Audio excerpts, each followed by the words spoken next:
कि राष्ट्रपति खा रहा है, प्रधानमंत्री बैठल है, अमित शाह बैठल है। भारत का स्वर पद है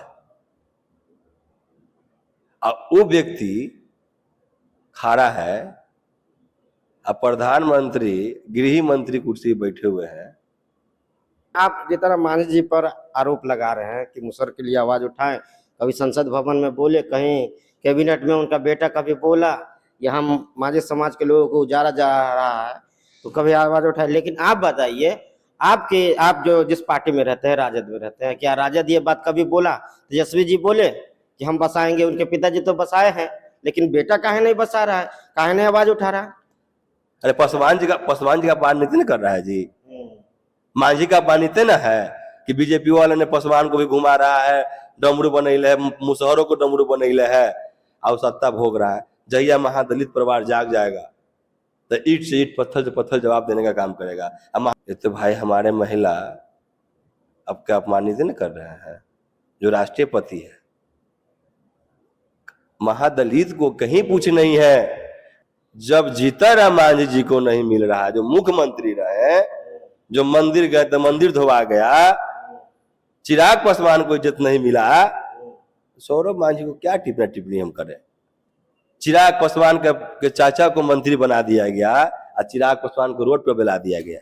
आपने देखा होगा, जब चिराग पासवान अपना बदौलत पार्टी संभाले तो फिर एनडीए वाले, बीजेपी वाले ने फिर इसको चाचा को बेला दिया। मांझी जी गुमराह कर रहे हैं सबको। अरे गुमराह कर रहे हैं क्या? जो पार्टी में है, एनडीए में सहयोगी दल में वो है, क्या एनडीए कभी मुसहर के बात करता है क्या? सौरभ मांझी है, डेबरा पंचायत के मुखिया हैं, वो बीजेपी ज्वाइन कर लिए। पहले बोलते थे जय भीम, वहां जाके जय श्री राम का नारा लगा रहा है। देखिए, हम दुखित के साथ कहना चाह रहे हैं कि इन लोगों ने सत्ता भोगी और ढोंगी लोग हैं कि जो समाज को बेच के, समाज को गुमराह करके अपना सत्ता मलाई भोगने के लिए ये लोग बीजेपी में गए हैं। अगर ये लोगों को तो सोचना चाहिए था कि जहां महादलित परिवार का बात न होता है वहां पे कैसे जाए।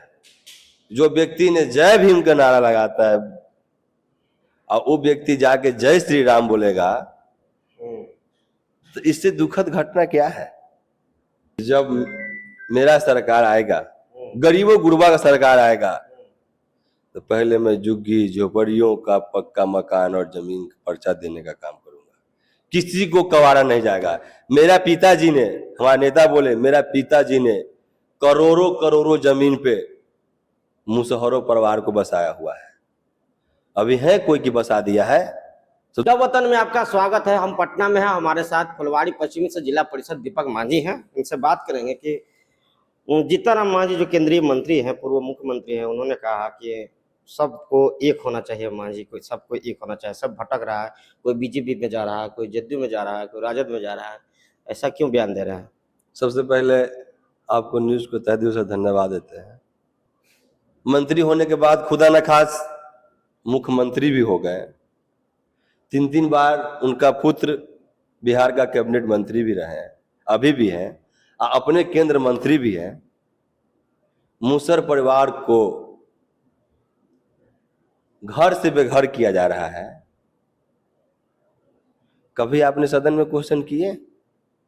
मांझी जी बोलते हैं कि मांझी परिवार हम लोग एक हो।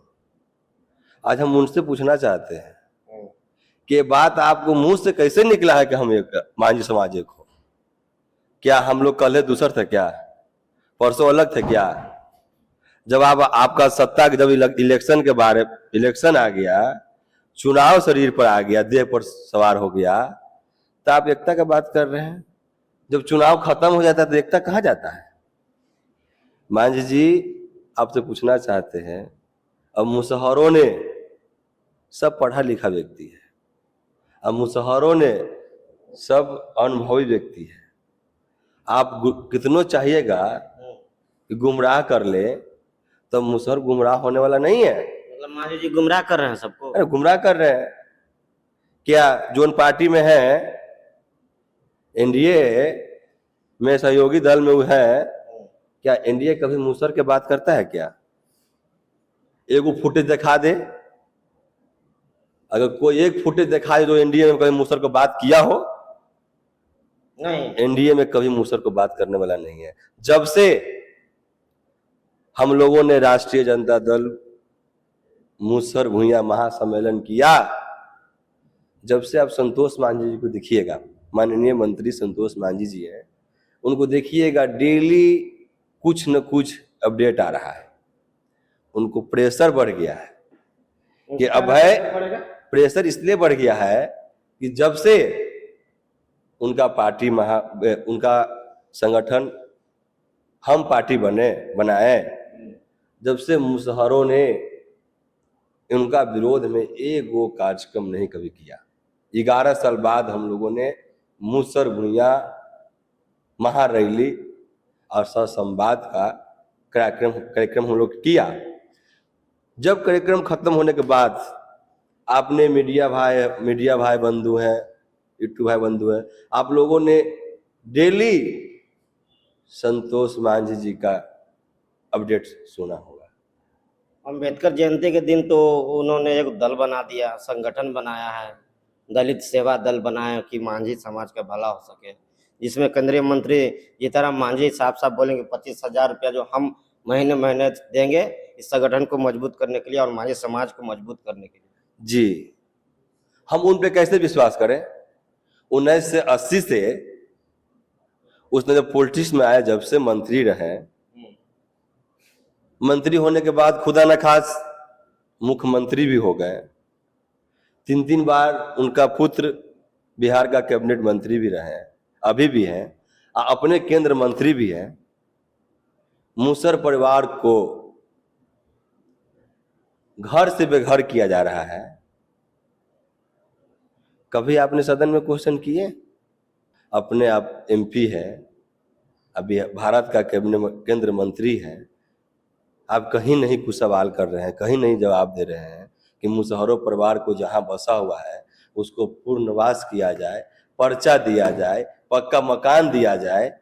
कभी सुना होगा उनके मुंह से? आप लोग नहीं सुने होंगे। वो बोलने वाले नहीं है, सुबह कुछ और बोलेंगे, शाम को कुछ और बोलेंगे। आपने सुना, देखे होंगे आप लोग, मीडिया भाई बंधु के हिसाब से हम सुने देखे।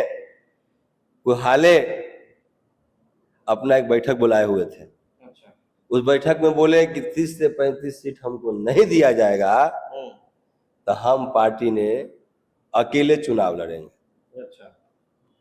उसी ठीक एक दिन बाद फिर उनका बयान आता है कि हमारे एनडीए से मुख्यमंत्री होंगे नीतीश कुमार। तो क्या सुबह कुछ और शाम को कुछ और? तो जनता बरगलाए वाला नहीं है। जीतनराम मांझी ये तो नहीं ना बोले मंत्री जी कि हम मुख्यमंत्री बनेंगे चाहे हमारे पार्टी में से कोई बनेगा।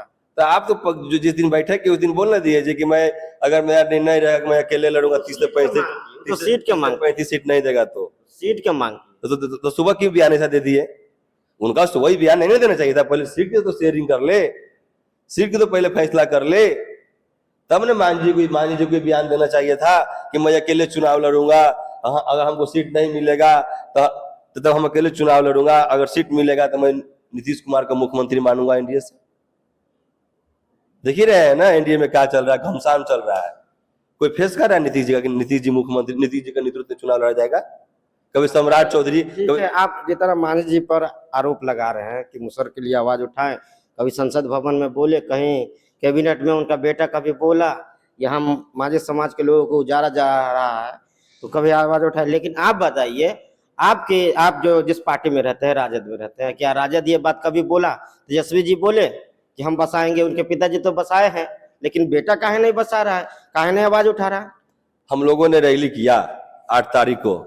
उस रैली में हमारे नेता और युवाओं का दिलों का धड़कन तेजस्वी प्रसाद यादव जी ने कहा है कि जब मेरा सरकार आएगा, गरीबों गुरबा का सरकार आएगा, तो पहले मैं झुग्गी झोपड़ियों का पक्का मकान और जमीन का पर्चा देने का काम करूंगा, किसी को कवारा नहीं जाएगा। मेरा पिताजी ने, हमारे नेता बोले, मेरा पिताजी ने करोड़ों करोड़ों जमीन पे मुसहरों परिवार को बसाया हुआ है। अभी है कोई कि बसा दिया है? सब तो कवार रहा है। जैसे आप लोगों ने आपने देख लीजिए, सियाना मोड़, कुम्हरार, नया टोला, यारपुर, ये सब जमीन का क्या कीमत है? करोड़ों करोड़ रुपया कीमत है। चलिए, उनके पिताजी बसाए, हम मानते हैं इस बात को, लेकिन उनका बेटा तो आवाज नहीं उठा रहा अभी कि यहाँ उजारा जा रहा है, तो आवाज कहाँ उठा? बोले नहीं है, रैली बोले नहीं है, अन्य को मुझसे टोलिया को तोड़ा जा रहा है। अगर हमारी सरकार आएगा तो उन लोगों को पक्का मकान और जो तो दीपक जी, ये सौरभ मांझी है, ढेबरा पंचायत के मुखिया हैं, वो बीजेपी ज्वाइन कर लिए। पहले बोलते थे जय भीम, वहां जाके जय श्री राम का नारा लगा रहा है। देखिए, शुरू से बीजेपी वाले, जो बीजेपी पार्टियां हैं, वो महादलित परिवार कभी बातें नहीं करता है। सौरभ मांझी क्या है? सौरभ मांझी से अच्छा लोग बीजेपी में गए हैं।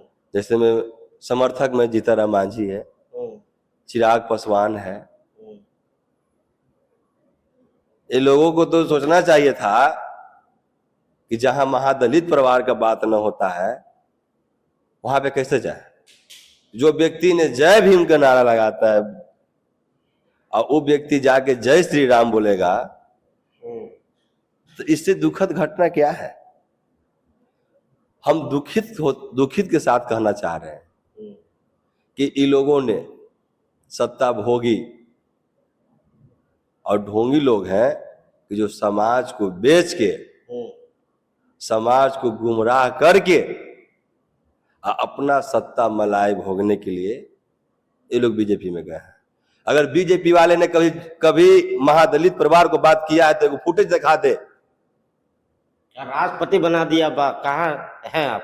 द्रौपदी मुर्मू को राष्ट्रपति बना दिया, महादलित है ना जी। आप लोगों ने देखा होगा एक आध को फोटो में वायरल होते हुए कि राष्ट्रपति खा रहा है, प्रधानमंत्री बैठा है, अमित शाह बैठा है। भारत का स्वर पद है और वो व्यक्ति खड़ा है और प्रधानमंत्री गृह मंत्री कुर्सी बैठे हुए हैं। ये तो भाई हमारे महिला अब क्या अपमानित न कर रहे हैं जो राष्ट्रपति है। महादलित को कहीं पूछ नहीं है।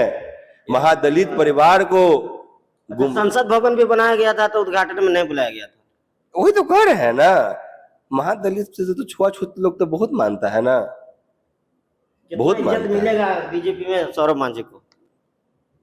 जब जीताराम मांझी जी को नहीं मिल रहा, जो मुख्यमंत्री रहे, जो मंदिर गए तो मंदिर धोवा गया, चिराग पासवान को इज्जत नहीं मिला, सौरभ मांझी को क्या टिप्पणी हम करें? वो क्या है? वो कुछ नहीं है। जब चिराग पासवान के चाचा को मंत्री बना दिया गया और चिराग पासवान को रोड पर बुला दिया गया, आपने देखा होगा। जब चिराग पासवान अपना बदौलत पार्टी संभाले तो फिर एनडीए वाले, बीजेपी वाले ने फिर इसको चाचा को बुला दिया। क्या है भाई? अरे कभी आपको बात करेगा?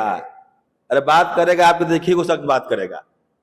महादलित परिवार को बात करने वाला, देखिए बात करने वाला राष्ट्रीय जनता दल है। उसके अलावा कोई पार्टी नहीं बात करने वाला है। आपको इसी रोड पर ला देगा। देख लीजिए, चिराग पासवान को हमारे गार्जियन है पशुपति पारस, जब बेटा 5 सीट लाया, भतीजा 5 सीट लाया, पशुपति पारस ऊपर नहीं ढकेल दिया। अरे पासवान जी का पान नीति न कर रहा है जी, मांझी का पान नीति ना है कि बीजेपी वाले ने पासवान को भी घुमा रहा है, डमरू बनैले है, मुसहरों को डमरू बनैले है और सत्ता भोग रहा है। जहिया महादलित परिवार जाग जाएगा तो ईट से ईट, पत्थर से पत्थर जवाब देने का काम करेगा। अब महादलित छोड़ने वाला नहीं है 29 में।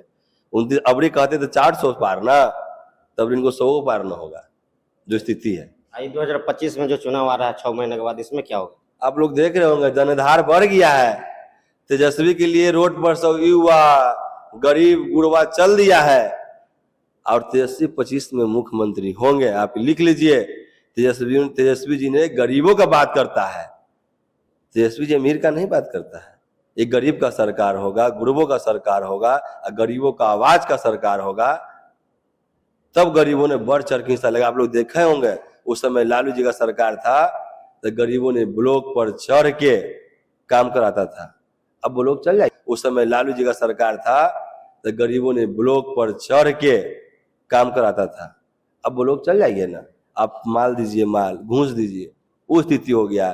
थाना चल जाइए, थाना में बिना माल दे लो कोई काम होगा? नहीं होगा। तो उस समय गरीब का सरकार था, उस समय कहीं जाके कोई काम सोचा करवा लेता था। अब कोई काम होने वाला है? अफसरशाही राज है। नीतीश कुमार से सरकार नहीं चल रहा है, वो तो अफसर चला रहा है भाई। अफसरशाही राज हो गया है, उनको कोई दिमाग नहीं काम चल रहा है कि कहाँ क्या हो रहा है, कहाँ क्या चल रहा है, कोई ठीक नहीं। वो तो भाई ऐसे ही भोंगवार रहते हैं, लगे जखनी देखते अपनी सूती को उठते हैं। अच्छा, तो चलिए, दीपक मान जी थे, बहुत सारी बातें हुई इनसे। क्या प्रतिक्रिया कमेंट बॉक्स में बताइएगा। वीडियो फेसबुक पे देखते हैं शेयर कीजिए, यूट्यूब पे देखते हैं सब्सक्राइब कीजिए। धन्यवाद।